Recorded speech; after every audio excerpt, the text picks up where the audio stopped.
All right, so let's do some live sketching. Let me first explain what I've got set up here. This is my watercolor lap setup.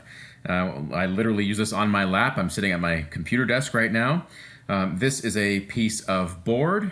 You can check the info on the screen for exactly which kind of board it is. I can't remember off the top of my head. This is a butcher's tray full of watercolors.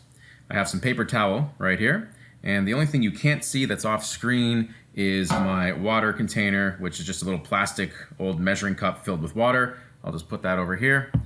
And I have a HB pencil that I'll do my initial lay-in with. And I've got a Raphael round synthetic hair brush. It's a very soft brush. And I'll just use that one brush for the painting. I also have some markers, which I have right here. Just some of these. These are this German brand called Karstadt Fineliner. They're just these fine little markers. I may use these a little later. The subject is none other than Mr. Samuel L. Jackson of Pulp Fiction, in this case, a frame from the movie Pulp Fiction. And let's go ahead and start this. So I'm going to be using all the stuff that I talked about in chapter 1 and 2. And with a caricature, you have to exaggerate. So I'm looking at Sam Jackson here, and I notice that famously, his eyes, caricature artists love to push the distance between his eyes. So I'll start by getting in some kind of relationship of the two eyes, and I'll push those way further than one eye width. The underhang plane, where the brow, this is the plane of the brow. I'll map that out in this nice arcing kind of graceful line. I know the glabella is somewhere in here. And his nose has a very narrow ridge in real life, so I will even further narrow it out and then go in and just get this plane. We're seeing him from below, so I'm going to get this underplane here of the nose.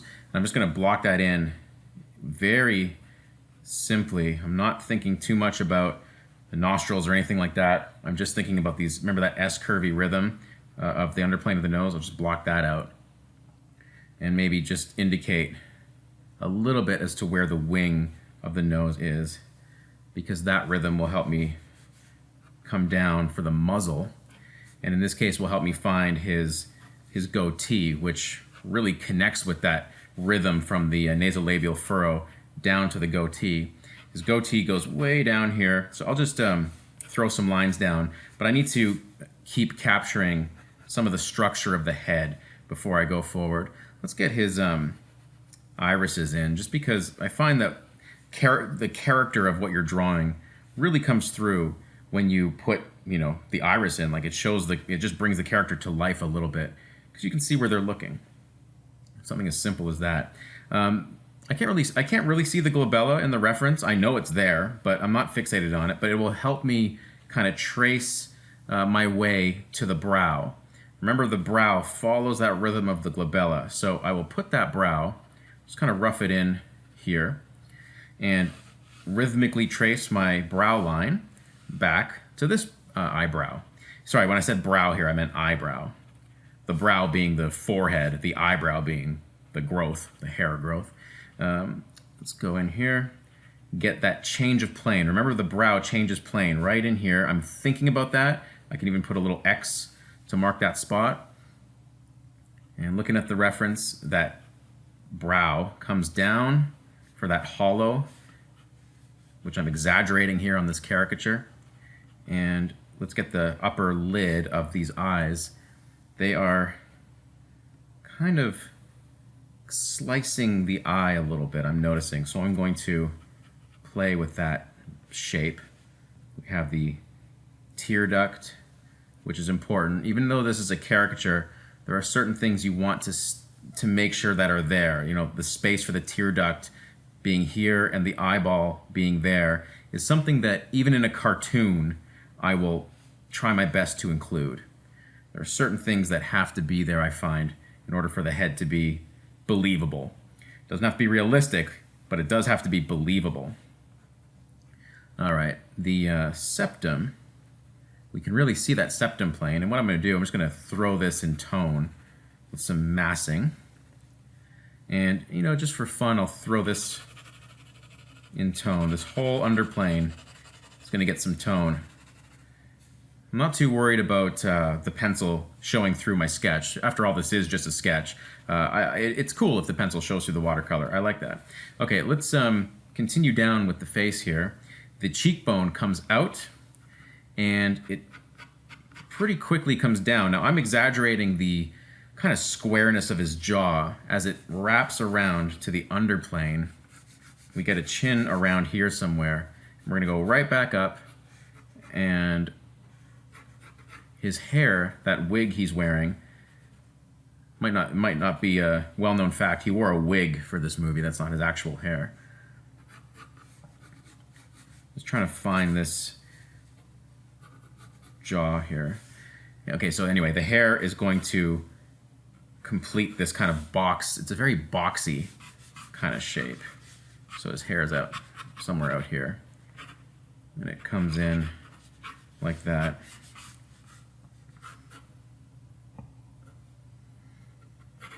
Okay, his ear is barely visible, but I can trace it. If I traced around the head, I can find the bottom of his ear, which is roughly right in there.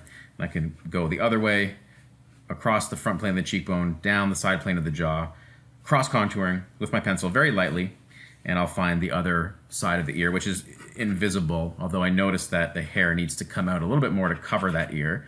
So I'll use those construction lines.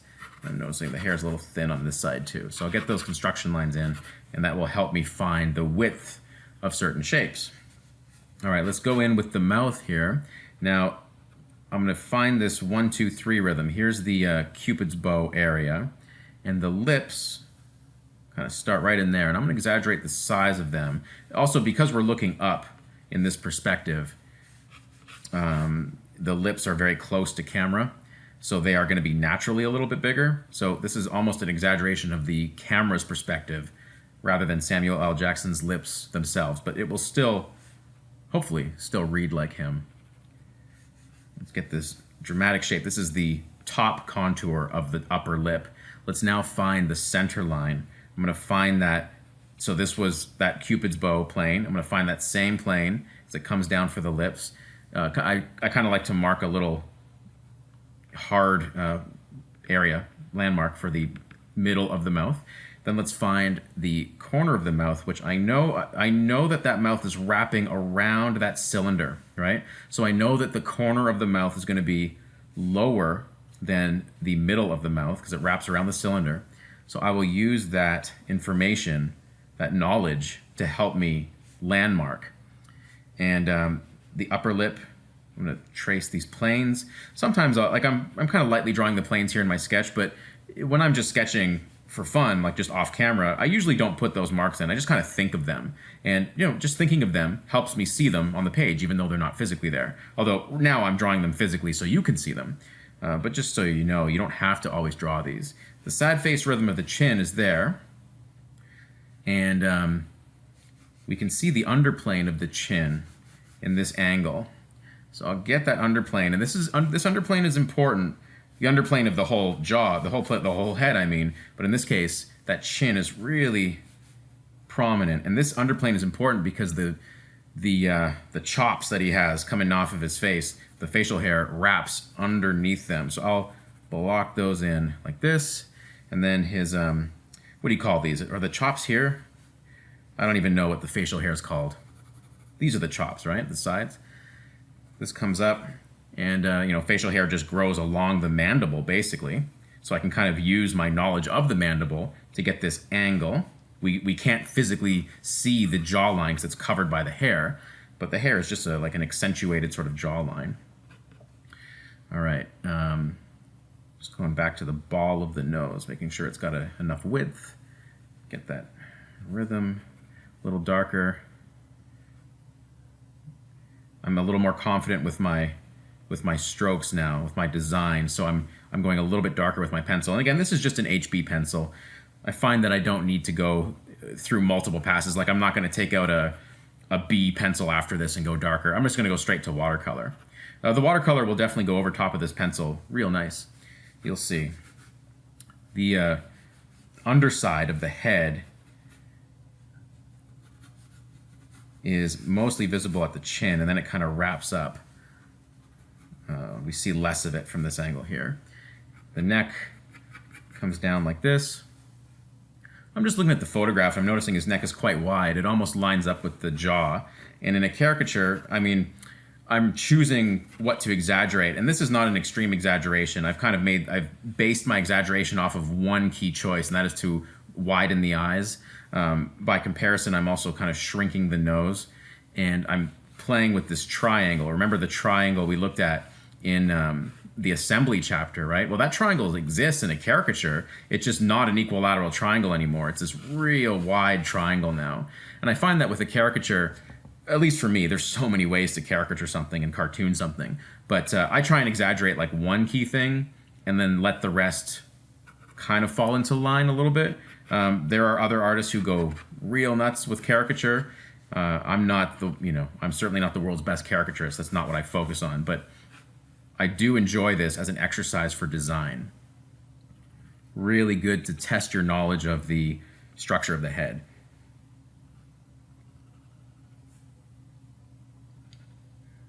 Just starting to indicate the lower eyelid, which from this angle is still visible. Obviously, we're looking more or less directly at it. So I'm just going to indicate this, and I'm going to make his eyes just rounder, like buggier than they are in real life. I'm going to make them more like cartoon eyeballs rather than a realistic structured eye.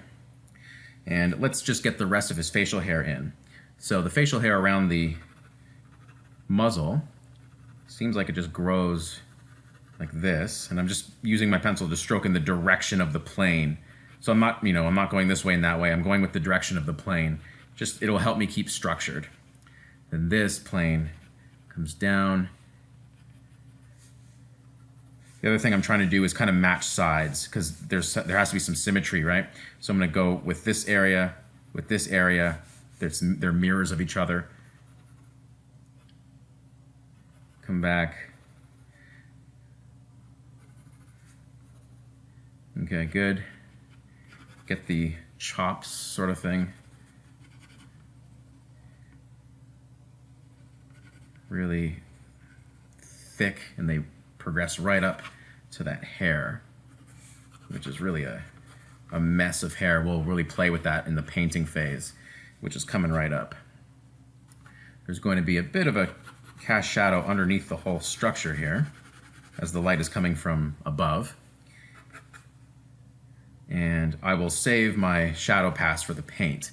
I'm not going to delineate my light and shadows with a pencil, other than what I've already done. I've kind of delineated the underplane of the brow here, the underplane of the nose. You know what? I'll continue a little bit of that delineation, actually, and let's look at the lips.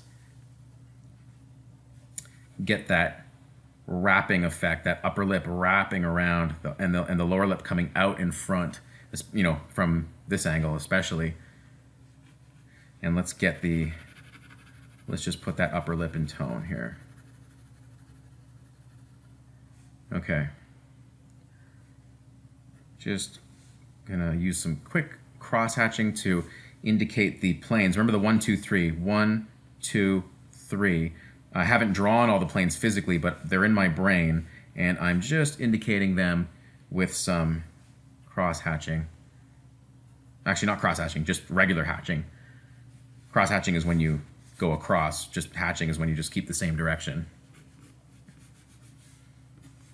All right, and then, if I wanted to, I could just remind myself that his hair is dark. Oh, there's one key area. That's where the hair right here, the hairline basically, I haven't indicated that. It's a very narrow hairline, like the front planes of the brow are very occluded by the hair. So let's get that. That's a pretty critical part of this Sam Jackson design. So let's get that hairline there, something like this. Not sure if you can see the pencil so clearly at the top of the head. That will become clearer when there's paint on there. Sometimes it's hard to film live sketching. The paper tends to blow out sometimes, but don't worry, you'll see it clearly soon. All right, just kind of marking down the nasolabial furrow, and of course that's one side of it. Let's get the other side, wrapping around just mentally mapping out to see that it meets the sad face rhythm of the chin. And all right, I think that's all for our pencil sketch. Let's move on to some painting.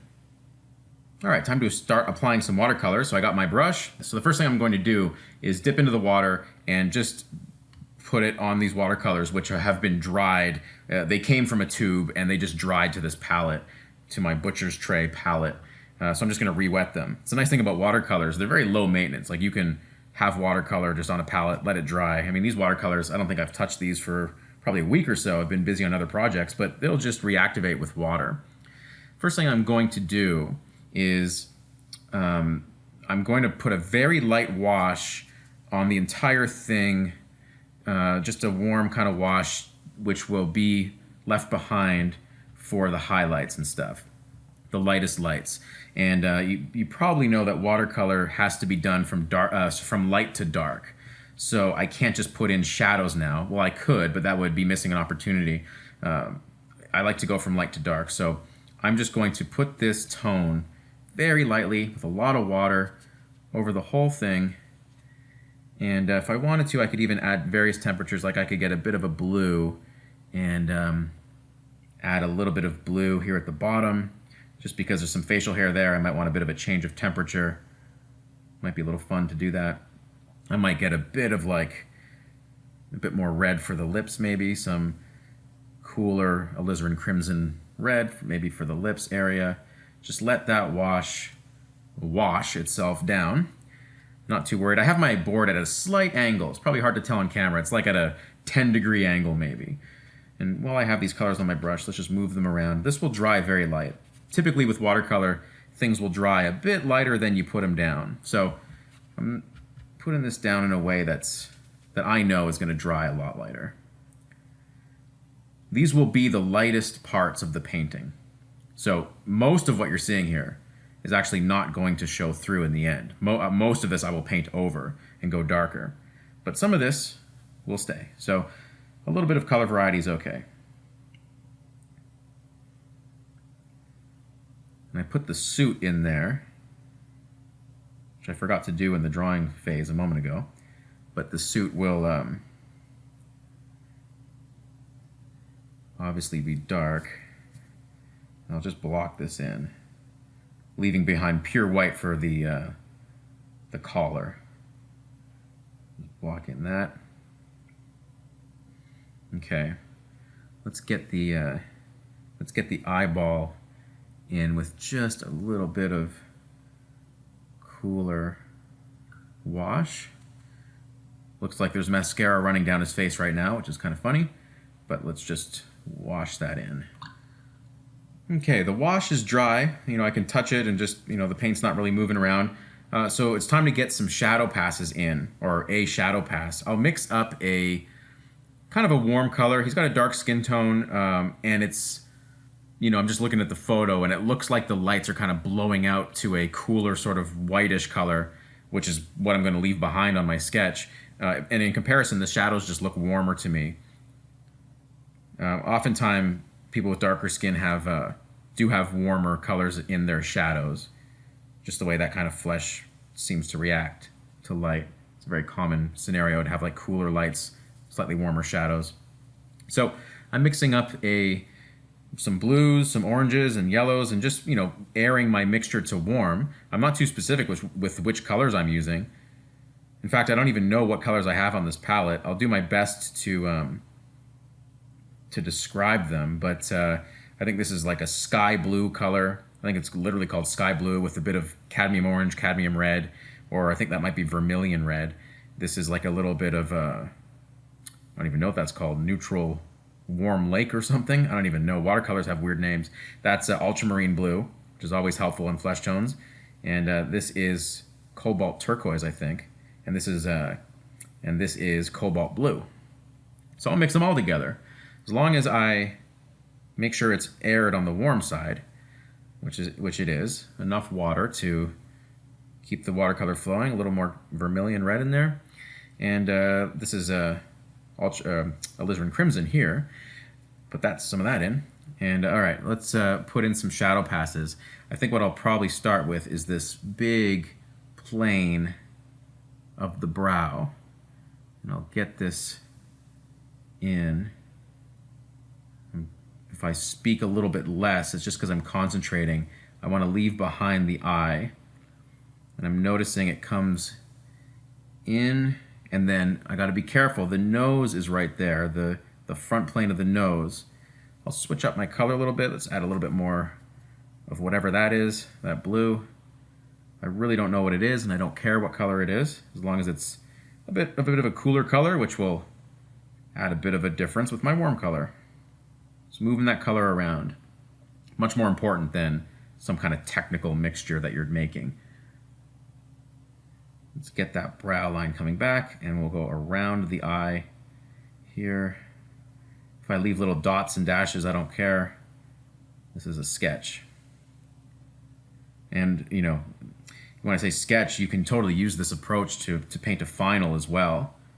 It just depends on how much time you want to spend on it, really. Get some more water on the brush, increase maybe the yellows a little bit. I'm just looking at the photo, and I'm seeing a little bit more of this yellow here. This shadow tracks right down here. And while we're here, let's not neglect the hair, because the hair ties right into those darks. So let's get some of that. And the hair, you can go crazy. Just get all kinds of color down. There's even some hair from my brush on the page, and I don't care. It'll add to it. But while this wash is wet, this is when you can link it with other washes. Remember in the Asaro Head chapter, like when I painted the Asaro Head, I talked about merging shadow shapes and stuff. That's what I'm doing here. And with watercolor, the pressure is on because you have to do it while the wash is wet, or else it will look very jagged and a little off. So while the wash is wet, and that's why I paint with plenty of water on my brush, I'll get this in. I'll link all my shadows together. And I'll get the frayed sort of nature of his hair by letting the brush do its thing on the edge. Just, you can see how I'm moving my brush, right? Okay, get right down into the ear. Let's continue on with some shadow, which comes on the jaw plane, leaving behind the front plane of the cheek.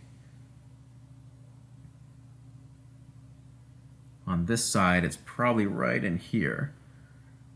I only get one shot at this with watercolor. It's a bit scary, but watercolor really will train your eye because of this, its unforgiving nature.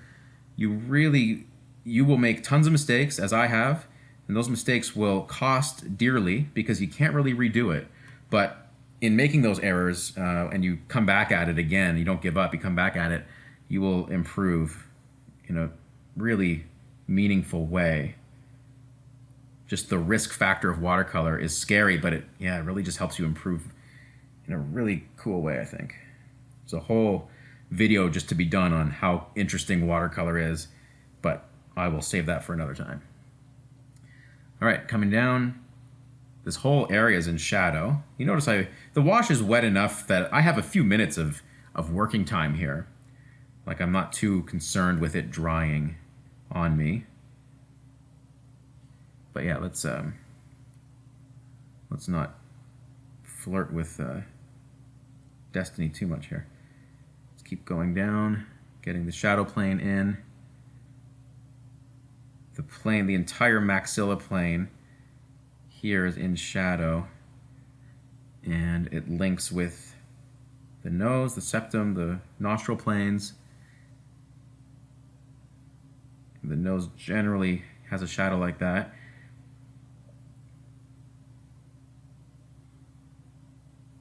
The upper lip is in shadow. I'll dip into some of the reds a little bit more. Alizarin crimson in this case.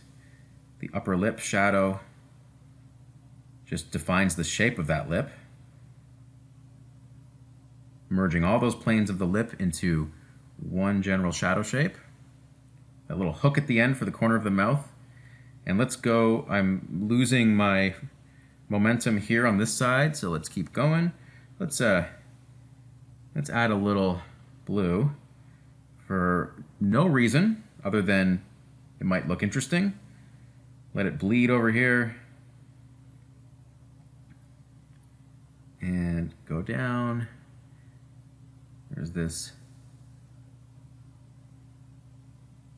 shadow under the lower lip, that little pocket that we looked at, and it's bleeding here. I just wipe that away with my finger or get a paper towel. I don't want it to bleed onto the top of the chin, so I'll just get my paper towel, wipe it away. Looks like some of the board came off with it. No big deal. Some boards are built more sturdy than others. This is actually a pretty good one, but it's a bit old. I pulled it out of my garage. It's been sitting there for like 6 months. It might be a little bit worse for wear because of that.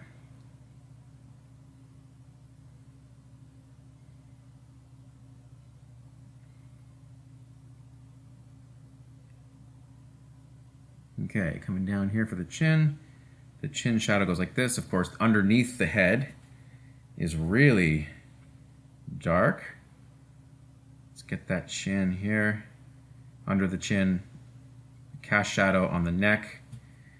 Mix in a few warms and cools. Let watercolor mingle its wet into wet magic. When watercolors are wet, it mixes color for you. It's one of the reasons I love watercolor.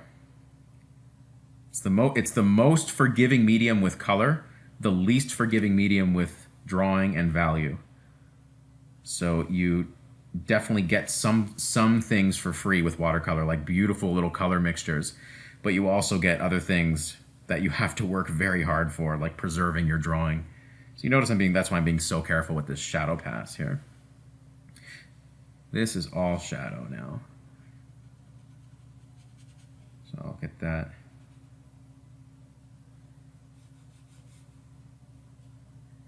And you know what, his neck, even though it looks like there's a bit of almost halftone in there, I'm gonna just wash it in softly.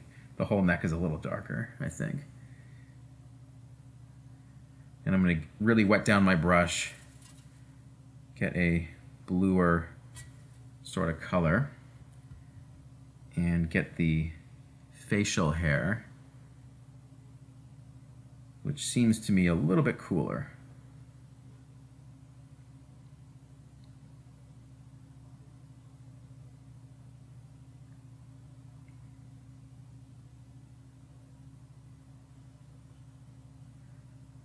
Preserving that quality of the planes as it comes down.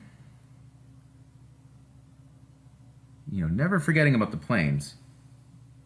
Planes are of ultimate importance. Let's go a bit deeper with the that shadow under the chin, under the lower lip, sorry.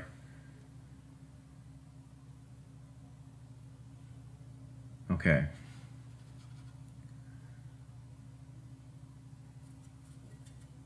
Gonna mix up some kind of bluer tone just because I feel like the whole head is mostly warms here. I'm just gonna go a little bit darker with that hair because the hair is the darkest local value in this picture.